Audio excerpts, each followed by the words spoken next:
阴差派人来接命，阳寿将近的人身上往往会出现这些反常征兆。我告诉各位，在老祖宗流传下来的观念中，人的生老病死并非永远毫无征兆，很多时候不是老天没有提醒，而是活着的人没有看懂那些隐藏的暗号。你去看现实生活中，有多少家庭都经历过这样的事情。邻里间有位李阿伯，70出头，一天傍晚，这位李阿伯突然变得极其反常。他平时是个挺沉默寡言的人，那天晚饭后突然拉着儿子的手，嘴里念念有词地说，看见自己已经过世10多年的老伴正站在阳台上冲他招手，还说老伴要端热汤面给他吃。不仅如此，李阿伯一整个晚上不睡觉，精神出奇的好，把家里30年前怎么盖房子的旧账翻来覆去的说。儿子媳妇一听吓坏了，觉得这肯定是脑袋出问题了啊！连夜叫了救护车，把李阿伯送到了市区的大医院。到了医院，抽血照电脑断层，全身上下的精密仪器都过了一遍。结果急诊室的医生拿着报告单松了一口气，告诉家属老人家各项指标都还算平稳，可能就是年纪大了，有点轻微的老年亡忘，没什么大问题，先接回去好好休息吧。儿子听完，提到喉咙口的心总算是放下来了。可谁能想到呢，李阿伯被接回家，就在第二天清晨天刚亮的时候，安安静静地躺在床上，连一口长气都没喘，突然就咽下了最后一口气，半句遗言都没来得及留下。儿子跪在床前哭天抢地，后悔的捶胸顿足，怎么也想不明白，昨天各项指标都好好的，怎么人说走就走了？其实这件事一点都不突然，老人家离开之前，身体、神志、言语，甚至家里的气氛，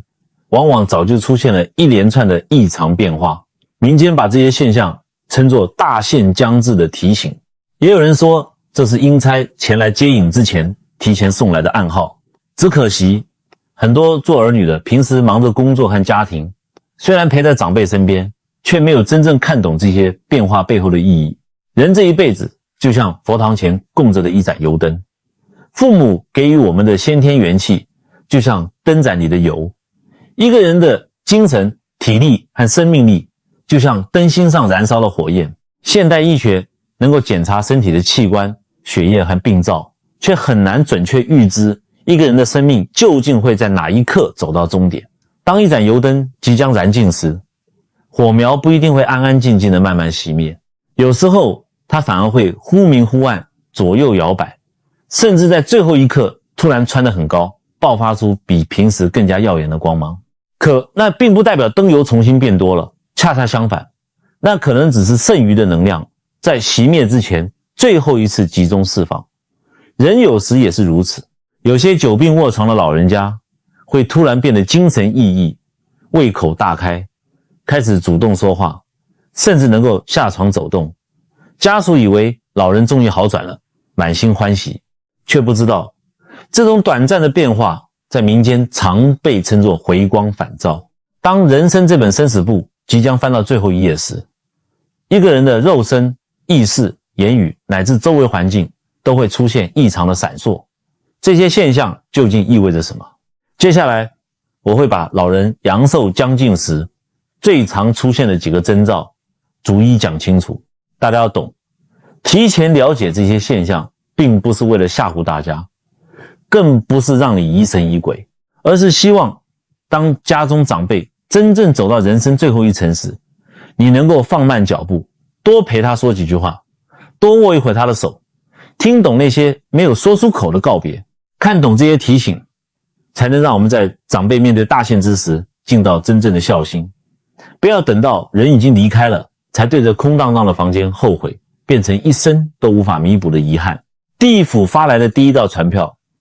往往是先从这副皮囊开始的。我们就先来看看，当阳寿将近，这第一大征兆，也就是肉身示警，到底会在脸上留下什么不可磨灭的印记。什么叫肉身示警？说白了，就是老天爷要来收你这本生死簿子了。这笔账早就明明白白地写在这个人的脸上了。很多人一听这个词，马上就想到古装连续剧里演的桥头坐着个算命仙，戴着圆墨镜，掐指一算，突然指着你说，哎呀，施主，我看你印堂发黑，3日之内必有血光之灾。大家平时看到这种剧情都是哈哈一笑就过去了，觉得那是江湖骗子骗钱的把戏。但我今天明明白白的告诉各位，印堂发黑这4个字绝对是有道理的。但是你们千万不要误会，真正的印堂发黑不是说你脑门上被人用黑毛笔画了一块，也不是那种黑的像包青天一样的颜色。如果是那种黑法，那是中毒了，不是阳寿尽了。那将死之人的脸上到底是什么颜色？我用一句最贴切的话来形容，就像是好好一个活人的皮肉上面严严实实的蒙了一层厚厚的香灰，你拿手去擦，擦不掉，你让他去洗脸，用再好的肥皂洗，洗完了还是那个灰暗的模样。那种灰，那种暗，不是在皮肤表面的，而是从皮肤最底下的肉里面骨头缝里透出来的，整个脸带着一种死气沉沉的枯槁感。我们中医里有一句老话叫心主血脉，其华在面。什么意思？一个活生生的人，只要他的心脏还在强有力的跳动，气血运行顺畅，他脸上的气色就是红润的，是有光泽的。哪怕你是常年下田干活，皮肤晒得很黑，你也黑得透亮，黑得有精气神。但是当一个人的阳寿快尽了，他五脏六腑的精气神已经衰败到了极点，我们中医讲，这叫他体内的命门之火要彻底熄灭了。这把火一灭，心脏跳动的力量就弱了，气血根本供不到脸上的毛细血管里。这时候脸上的那层代表着生机的光就彻底散了。最先表现出来的就是印堂，也就是两眉之间的这个位置开始发暗发灰，接着两颊的肉开始凹陷，面部的皮肉看起来就像是分离的一样。你看着这个人，明明还是你熟悉的那张脸，但你就是觉得非常别扭，就好像他脸上戴了一个极不贴合的人皮面具一样，皮是皮，骨是骨，完全没有了一丝一毫活人的生气。这就是地府打给你的第一个暗号，死气照面。除了气色，更可怕的也是验证寿命最准的一个标志，叫做神散。什么叫神散？我们老祖宗说神明之心，一个人身上的这个神藏在哪里？就藏在眼睛里。你们去看那些精神好的人，他在看着你的时候，你感觉那个黑眼珠子里面是有光的，那叫神聚，生机勃勃。活人看活人，眼神是有交流的，是有焦距的。可是当阴差准备来带人的时候，这个人的魂魄在体内就不稳了，开始一丝一丝的往外飘。这时候你再去看他的眼睛，你会发现一件极其让人后背发凉的事情，他的眼睛变得像劣质的玻璃珠子一样。他明明睁着眼睛在看着你，但是你浑身上下感觉不到他在看你。他的眼神是没有焦点的，空洞涣散，就像穿透了你的身体，在死死盯着你身后的某种空气。你喊他一声爸妈，他慢吞吞地转过头，眼睛里一点波澜都没有。那种感觉就好像他的这具肉身虽然还在这个屋子里坐着，但他的魂早就已经不在这里了。讲到这里，为了让大家听得更明白，我给大家讲一个我以前亲身经历过的真实案例。在南部的一个村子里，有位张阿伯，当年75岁，那身体硬朗得不得了啊！平时一顿饭能吃3大碗白米饭，嗓门比庙口的广播喇叭还响。每天清晨天刚亮，他都要骑着他那台老旧的脚踏车去田里转悠一圈，逢人就笑，脸色红润的就像关公一样。村里的人都指着他说，张阿伯这身子骨，活到90岁100岁绝对没问题。有一年的秋天，我去那个村子帮一个朋友看风水。那天下午天气很好，我正好路过村口的那棵大榕树，张阿伯就坐在树底下的石凳上乘凉。我走过去，不经意间瞥了他一眼，就这一眼，我心里一惊，暗叫一声坏了。为什么？因为原本红光满面的张阿伯，那天整张脸就像是被抽干了水分的枯树皮，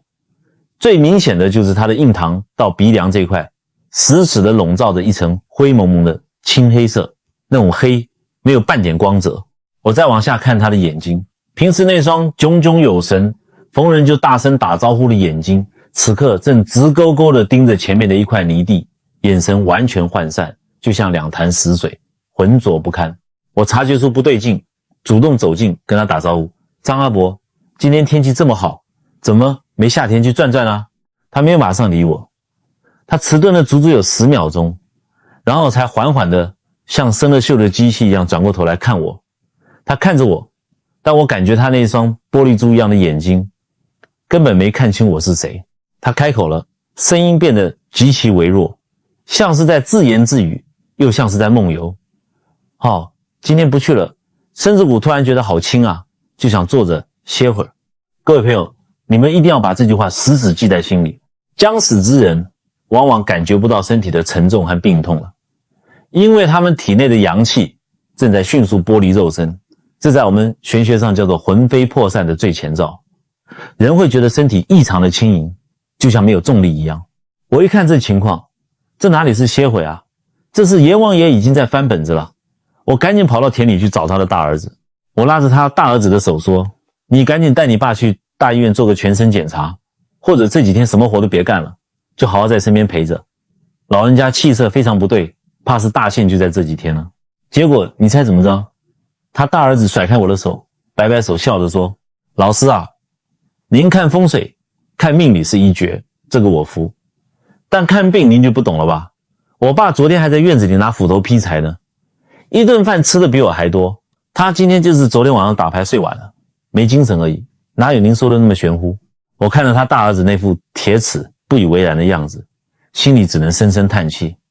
我们懂命理的都知道一句话，叫药医不死病，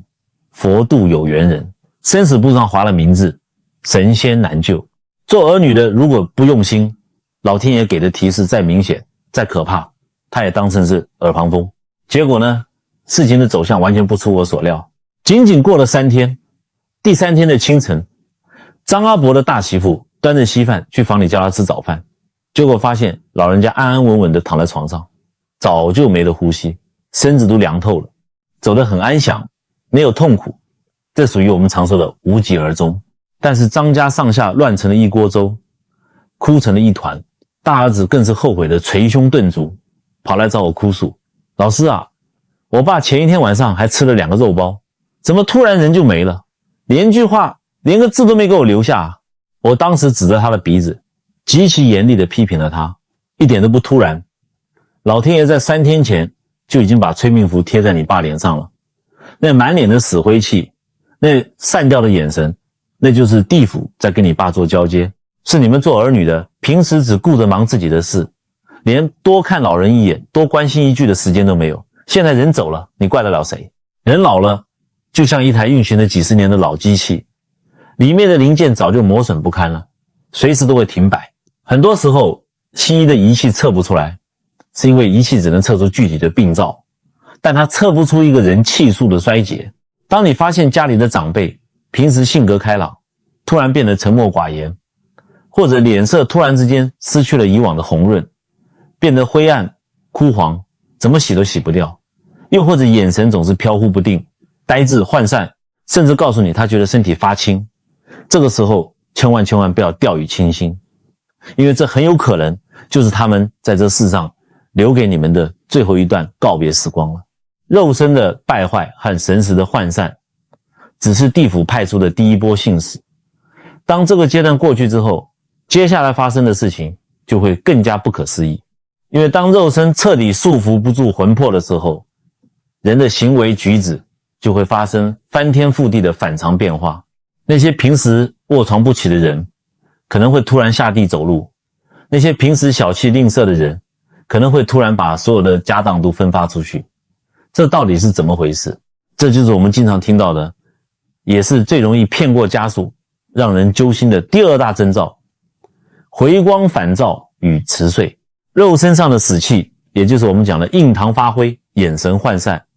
那是地府发给你的第1道通知书。如果说那道通知书你粗心大意没看懂，那接下来这第2道征兆你可千万得睁大眼睛看仔细了，因为这一招最具有欺骗性，它最容易骗过家属的眼睛，让大家空欢喜一场，以为老天爷显灵了，最后却重重的摔在地上，留下终身无法弥补的遗憾。这第2大征兆就是人在临走前的极度反常举动。我们中医里常讲3个字，叫做精气神。一个久病卧床的老人家，或者中风偏瘫在床多年的人，他体内的五脏六腑早就罢工了，精气早就枯竭了，平时连咽一口水都费劲，全靠医院里的点滴营养液吊着最后那一口微弱的气。可是突然有这么一天，他像变了个人似的，精神抖擞，眼睛也睁开了，不仅能自己靠着枕头坐起来，甚至还嚷嚷着要下地走路，胃口大开，喊着饿，要吃这吃那。很多做儿女的一看，哎呀，祖宗保佑啊，我爸我妈的病奇迹般的好转了，赶紧跑去买大鱼大肉，甚至高兴的逢人就说，我妈今天能喝下一大碗粥了，病马上就要好了。我现在用一盆冷水把你们泼醒，直白的告诉各位，大错特错，这根本不是病好了，这是在烧命。这就是我们民间老百姓常说的4个字，回光返照。这道理一点都不复杂，我们不需要讲什么高深的医学名词，还是拿那盏油灯来打比方，油灯里的灯油眼看着就剩下最后2滴了，灯芯都已经烧得乌黑发焦了，就在这盏灯快要彻底熄灭的前一秒，它会怎样？它会突然噗的一下爆出一团特别明亮特别大的火花，甚至比它平时正常燃烧的时候还要亮得多，然后就在你觉得它火势正旺的时候瞬间熄灭，连点青烟都不剩。人也是一模一样的，当一个人的阳寿即将耗尽，他体内的阴阳马上就要剥离的时候，人体内残存的那最后一点点真阳之气会进行一次彻底的毫无保留的爆发。这就好比一个人把骨髓里最后一点保命的精血，把所有的老本全拿出来当柴火烧了，这股燃烧的能量极大，它能短暂的冲破疾病对肉体的束缚，换来这短暂的几个小时甚至是几天的清醒和亢奋。在我们玄学和命理上看，这种清醒绝对不叫好转，这叫做神魂离体前的辞行。各位大家一定要明白一个真相，人的肉身虽然衰败了，不能动了，但人在那个时刻，他的神魂往往是极其清醒的。神魂非常清楚自己马上就要搬家了，要去另一个世界报道了。你们在阳间搬家走之前，是不是得把家里的东西归拢归拢？是不是得把借别人的钱还一还？是不是得去跟老邻居亲戚朋友道个别，交代几句知心话？将死之人也是如此，这时候他们就会出现极其强烈的反常举动。我再给大家讲一个我亲身经历过的真实案例。早年我在讲学的时候，遇到过一户姓林的人家，家里有个林阿嬷，当年80多岁，因为严重的中风卧床已经大半年了，平时都是昏昏沉沉的，连话都说不利索，喉咙里卡着痰，儿女们日夜轮班伺候，一个个熬得心力交瘁。结果有一天清晨，天刚亮，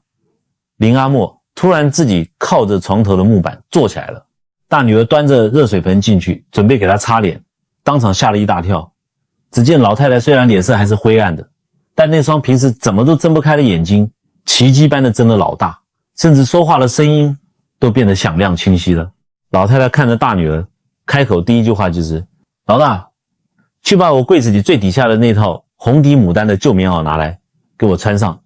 还有我嘴里没味儿，我想吃一口番薯千粥。大女儿一听，眼泪唰的一下就下来了，激动的直哆嗦。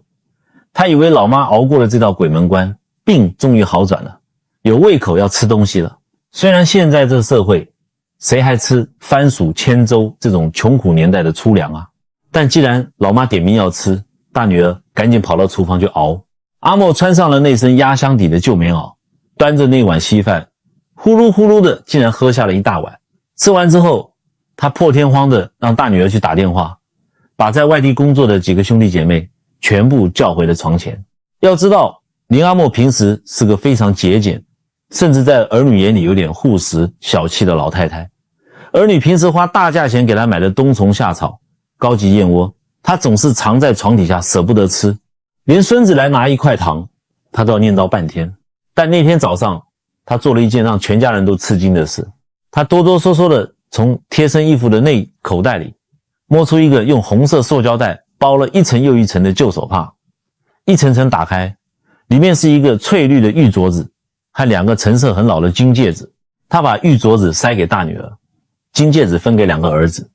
她非常平静，没有任何病痛挣扎的表情，静静地看着他们，说，这都是我年轻时候一点一滴从牙缝里省下来攒下的，现在我都分给你们。我马上要出一趟远门了，去个很远的地方，以后不回来了。你们兄妹几个以后要和和睦睦的，别因为一点钱财吵架，听见没？当时儿女们根本没听懂这话里的玄机，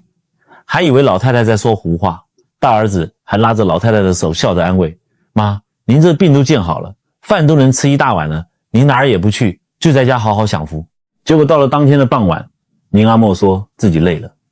早早睡下之后就再也没有醒过来，走得极其安静，连一声咳嗽都没有。各位，你们听完这个故事悟出里面的门道了吗？为什么宁阿莫放着大鱼大肉不吃，非要吃那口又拉嗓子又难咽的番薯签？因为人的魂魄在准备彻底离开肉身的时候，对于阳间现在的味道早就没有感觉了，他的记忆会瞬间倒退，回到他生命中最刻骨铭心、能量最强、执念最深的那个年代。年轻时穷得叮当响，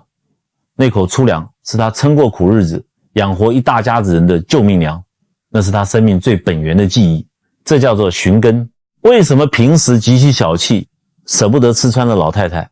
突然把压箱底的宝贝全部分得干干净净？因为地府有铁一般的规矩，阳间的财物一丝一毫你都带不走。当神魂知道自己马上就要走的那一刻，他对阳间物质的执念就在一瞬间彻底斩断了。这在玄学上叫做散财断念，净身登陆。你不把阳间的东西散干净，你的魂魄太重，你走不上黄泉路。不仅如此，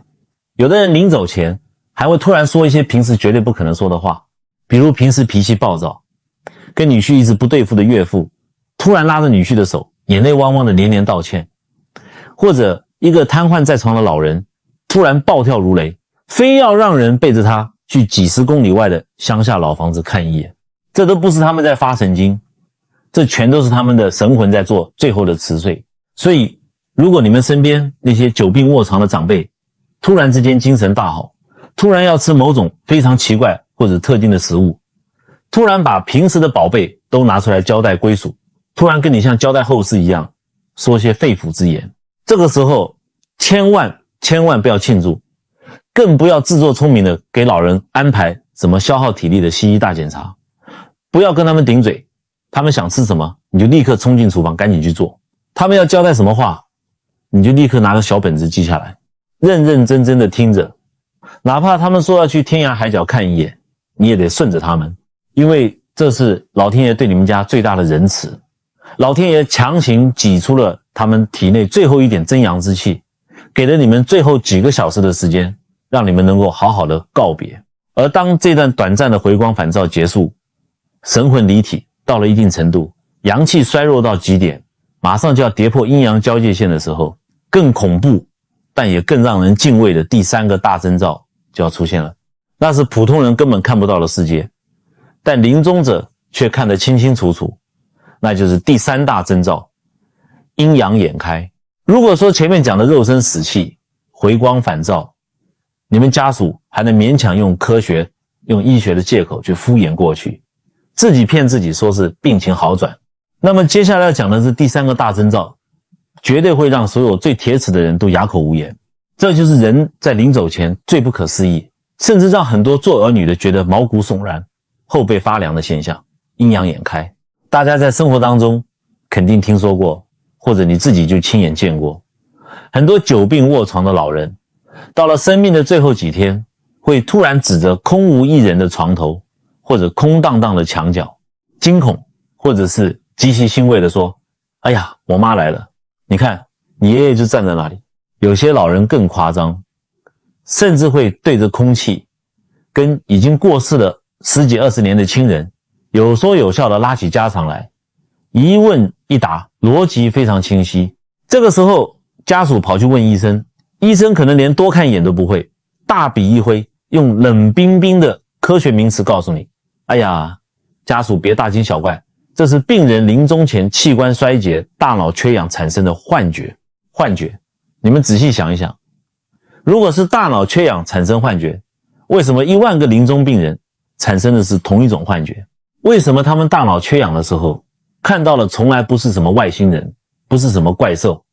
而偏偏都是自己已经过世的至亲长辈，而且不仅能看到，还能对话，有来有回，丝毫不乱。我今天就用我们老祖宗流传下来的玄学道理，把这个天机给你们点破。我明明白白的告诉各位，这根本就不是什么幻觉。在他们生命最后那个极其特殊的阶段，他们看到的那些人是100%真实存在的。大家要知道，当一个人的阳寿快尽了，他体内的阳气就像是破了洞的气球一样，正在疯狂的往外漏。当阳气漏到极点，他体内的阴气重到一定程度的时候，他的肉身虽然还躺在阳间的病床上，但他的神魂磁场已经和阴间的频率调到同一个频道上了。这就好比以前那种老式的收音机，你平时听的是阳间的频率，突然有一天这个收音机的零件坏了，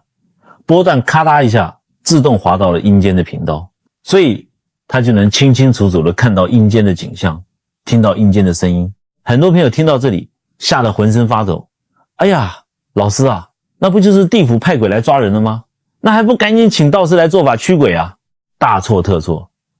你们根本不懂地府的规矩，也不懂老天爷的慈悲。你们想想，阴阳交界的黄泉路是一条什么样的路？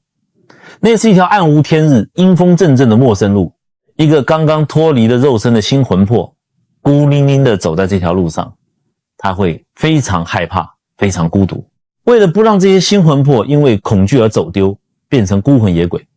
地府在派阴差来接引的时候，往往会网开一面。他们会特许死者生前最亲近的已经过世的家属跟着鬼差一起上来接人。这些出现在床头的过世亲人，他们绝对不是来索命的恶鬼，他们是地府特批的引路向导。他们出现在那里是为了安抚临终者的情绪，告诉他，孩子别怕，妈妈在这带你回家。你们做儿女的在旁边看着，觉得对着空气说话很害怕，却不知道在临终老人的眼里，那是他们生命最后时刻最温暖最踏实的依靠啊。我认识一位长辈，姓王，王老先生性格非常刚烈，从来不信什么神佛鬼怪，谁要是跟他说风水命理，他能把你骂出去。到了78岁那年，王老先生查出了肺癌晚期，医院说治不了了，就接回家里做临终关怀。到了第3个礼拜的某天半夜，大概是凌晨1点多钟，大女儿守在床边打瞌睡，突然听到病床上有动静。她睁眼一看，只见已经好几天没力气翻身的父亲，竟然自己半靠在枕头上，死死地盯着床尾靠窗户的那个墙角。王老先生脸上的表情非常复杂，先是惊讶，然后慢慢的变得非常柔和，甚至带上了一点像小孩子一样受了委屈的表情。他突然开口了，用极其微弱但每一个字都很清晰的声音，对着那个空荡荡的墙角说，妈，你怎么来了？你不是在那边等我吗？大女儿一听，浑身的汗毛唰的一下全立起来了，头皮发麻。要知道，王老先生的母亲，也就是大女儿的阿嬷，已经过世整整30年了。大女儿顺着父亲的视线看过去，墙角除了一把旧椅子，空空荡荡，什么都没有。她吓得声音都发抖了。爸，你别吓我，大半夜的哪有人啊？你快躺下。结果王老先生非常不耐烦地摆了摆手，示意大女儿闭嘴，然后继续对着空气说话。我病了，这几天浑身没力气。行，我知道了，我跟你走，我不在这儿受罪了。说完这句话，王老先生长长的舒了一口气，安安稳稳地躺下睡着了。第二天傍晚，更离奇更震撼的一幕发生了。王老先生不仅又开始对着空气说话，而且他的2只手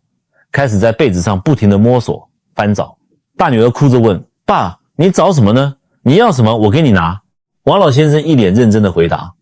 我收拾行李啊，我妈说了，明天早上5点的客运来接我过去，那边天气凉，我得把我那件黑色的毛呢大衣找出来带上。一边说，他的双手一边在半空中做出非常连贯的折叠衣服的动作，拿起来，袖子折进去，抚平，然后仿佛把一件隐形的衣服塞进了一个包里，动作极其逼真。而最让大女儿崩溃的是，父亲口中那件最爱穿的黑色毛呢大衣，早在2年前老家搬家的时候就已经被当作旧衣服扔掉了。这个时候，大女儿终于彻底明白，这根本不是什么幻觉，父亲离开的时间真的进入倒计时了。那天晚上，家里所有的亲戚都赶到了床前，大家红着眼睛默默地守着，墙上的时钟滴答滴答地走着。当时间指到凌晨4点50分的时候，一直闭着眼睛的王老先生突然深深地吸了一大口气，喉咙里发出了极其浑浊的像破风箱一样的声音，这是我们中医讲的断气前的最后一口痰音。他缓缓地睁开眼睛，最后看了满屋子的儿孙一眼，嘴角竟然露出了一丝非常平静的微笑。时钟的秒针正好跳到清晨5点整，王老先生呼出了最后一口气，安详地走了，1分不差，正好是早上5点。各位朋友，听完这个真实的故事，你还会觉得那是大脑缺氧产生的幻觉吗？大脑缺氧能缺出一个精确到分钟的客运发车时间吗？大脑缺氧能让他清清楚楚地记得去叠一件已经扔掉2年的衣服吗？所以我今天在讲台上再三叮嘱大家，如果有一天你守在临终长辈的床前，看到他们突然指着空气说话，看到他们在跟过世的亲人聊天，你千万不要大呼小叫，不要冲过去拼命摇晃他们，更不要去打断他们的对话。你要做的是什么？你要做的是强行忍住你内心的恐惧和悲痛，站在床边，在心里默默地念一句：感谢列祖列宗，感谢先人们来接引，请护佑我父亲母亲一路好走，不要害怕，安静的陪伴，不去惊扰他们最后的从容，让先人把他们安安稳稳的接走。这就是你们做儿女的能尽到的最大的孝道。前面我们讲的3大征兆，无论是脸上的死气、回光返照，还是阴阳眼开，那都是要走的人自己身上精神上发生的变化。各位，你想想看，这么大的动静，难道只有人感应得到吗？俗话说得好，万物皆有灵啊，老天爷要收一个人，地府的差役带着阴间的磁场都已经走到你家大门口了，难道就只有人能察觉？我告诉各位，绝对不是。我们周围的环境，尤其是家里养的那些猫啊狗啊，他们往往比人还要早知道。这就是我们要讲的第4个大征兆，周遭异象，猫狗先报伤。我们要明白一个道理，我们人类在几千年的进化过程当中，大脑虽然越来越聪明，但是我们很多最原始的感官早就已经退化了。可是动物没有退化，它们的眼睛能看到我们肉眼根本看不到的磁场变化，它们的耳朵能听到我们听不见的频率。我们中医里面讲，人临死前5脏6腑的生机断绝，身体会不受控制地散发出一种极其微弱的死气，这种气味你一般人的鼻子是绝对闻不到的。但是你们要知道，狗的鼻子比人灵敏几百倍上千倍，而且当阴差带着阴间的磁场进入屋子时，气场会瞬间阴冷降温。一般人可能只会觉得怎么突然起了一阵穿堂风，有点冷，然后就忽略过去了。但是动物身上的皮毛马上就能感应到这种阴气的逼近。在这个征兆里，最经典也最让人背脊发凉的一个现象，我们台湾乡下管这叫什么？叫做吹狗锣。家里如果养了狗的朋友们，你们回忆一下，平时那只叫唤得很欢快，看到熟人就摇尾巴的土狗，如果到了半夜3更，它突然不睡觉了，它会极其反常地跑到院子里，或者死死地盯着客厅里的某一个空荡荡的角落。这时候它绝对不是平时那种汪汪汪的叫声，它会把2只前爪趴在地上，屁股夹紧，尾巴死死地夹在2条后腿中间，这是极度恐惧的表现。然后它会把脖子仰得高高的，对着半空发出一声接一声极其凄厉极其绵长的嗷呜的叫声。那声音在半夜里听着根本就不像是狗叫，简直就像是女人在悲悲切切的哭丧，听得人浑身起鸡皮疙瘩。很多不懂事的年轻人或者脾气暴躁的大叔，半夜被狗吵醒了，气得拿起扫把就出去打狗，一边打还一边骂，大半夜的发什么神经？我今天在这里告诉大家，千万别打，他不是在发神经，他是在报警啊，他是看到了你那双肉眼凡胎看不见的东西，他是在拼命的提醒你们，这家人出大事了，阴差进门了，家里有人要走了。我有个学生当年在彰化乡下就遇到过这个事儿，他爷爷重病躺在家里，本来医生说还能熬个把月，结果有一天晚上子时一过，也就是晚上11点，家里养了10年的那只大黑狗突然跑到老爷子房门外坐着，对着门缝就开始吹狗锣，怎么赶都赶不走，拿肉包哄他，他看都不看一眼，就是冲着门缝凄厉的嚎叫。学生气得要拿棍子打他，被他懂行的阿嬷一把拉住，阿嬷眼泪当场就掉下来了，说别打了，小黑这是在给你爷爷送行呢。结果就在那天晚上的凌晨3点，老爷子安安静静的咽了气。所以说大自然是有灵性的，动物是不会撒谎的。除了猫狗报丧之外，还有一些别的环境异象，比如城市里的高楼大厦，明明平时连只麻雀都少见，但是家里有重病老人的窗外突然飞来几只乌鸦，或者那种你根本叫不上名字的野鸟，停在窗台上直勾勾的往屋里看，你怎么挥手赶它都不走。这在玄学上叫做凶鸟寻气，他们是循着那股将死之人的死气飞过来的。另外还有一种非常神奇的现象，很多家属都亲身经历过，这叫做嗅觉异象。在老人临终前的1-2天，家属在房间里伺候，会突然闻到一股根本无法解释的味道。有的人会闻到一股极其难闻的腥臭味，或者是那种东西腐烂发霉的味道。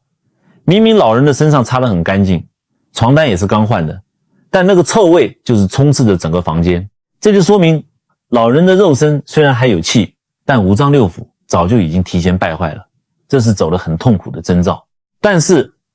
还有另外一种截然相反的情况，有的家属会在病房里突然闻到一股非常浓烈非常奇特的香味，这股香味有的时候像是高级的老山檀香，有的时候像是不知名的清雅花香。你找遍了整个屋子，没有点香，也没有喷香水，但这股香味就是经久不散，闻着让人心神极其宁静。各位朋友，如果你闻到这种异香，你不仅不应该害怕，你反而应该双手合十，感到极大的欣慰，因为这在我们佛家和道家看来是极大的吉兆。这说明什么？说明这位老人家平日里积德行善，没有做过亏心事，他的福报深厚，在他临走的时候，不仅不需要过黄泉路去受苦，而且是有天上的仙佛，有极乐世界的菩萨亲自降下异香来接引他。这在玄学上就叫做异香满室，功德圆满。讲到这里，关于老天爷派来的这4大征兆，脸上死气，回光返照，阴阳眼开，猫狗报丧，我已经给大家解释得清清楚楚，透透彻彻了。大自然有灵，老天爷有眼，这一切的征兆都是老天爷在一次又一次的提醒你们，时间真的不多了，该尽孝的赶紧尽孝，把该说的话说完，千万不要等到人走茶凉，留下千古的遗憾。一路讲下来，这4个征兆，很多人听到这里心里头七上八下的，觉得哎呀，这地府的规矩也太吓人了。其实当老天爷把这些临终的征兆显化给你看的时候，他不是为了吓唬你，我们要做的绝对不是找医生强行给老人插满管子，切开气管，去延续那种生不如死的痛苦。我们要做的是用最平静最温柔的心去陪伴他们走完这人生旅途的最后一程。你要感谢老天爷，感谢他给了你最后一次尽孝的机会，你安静的陪着顺着他们，让老人家了无牵挂，干干净净，没有一丝遗憾的踏上归途。这就是顺应天道，这就是你们家最大的福报，这也是世间最顶级的风水局。所以从今天起，把你的心修好，平时对父母多说一句好话，在外面多做一件善事，你做的善事多了，你的周身就会形成一个极其强大的正向磁场。等到我们自己有一天也面临大限的时候，来接我们的就不会是面目狰狞的黑白无常，而是慈眉善目的仙人仙佛。在最后，我想请大家做一件事。我们常说语言是有磁场的，善言善语聚在一起，就能形成一股不可思议的宇宙能量。我希望大家把这个频道的留言区当成我们积福行善的一个小道场，请大家在留言区留下你的善念或者祈福。你可以写一句愿天下父母健康长寿无疾无灾，你也可以写阿弥陀佛积善之家必有余庆，或者是为你正在生病的亲人长辈留下一句最真诚的祝福。你们千万别小看这一两句话。当1万人、10万人都在这里留下善念的时候，这个地方就会汇聚起极其强大的正向磁场。这份庞大的善意能量不仅能保佑你的家人平平安安，它更会反哺到你自己身上，让你在未来的日子里逢凶化吉，遇难成祥，顺应天道，心存善念。祝大家平安顺遂，我们下期再见。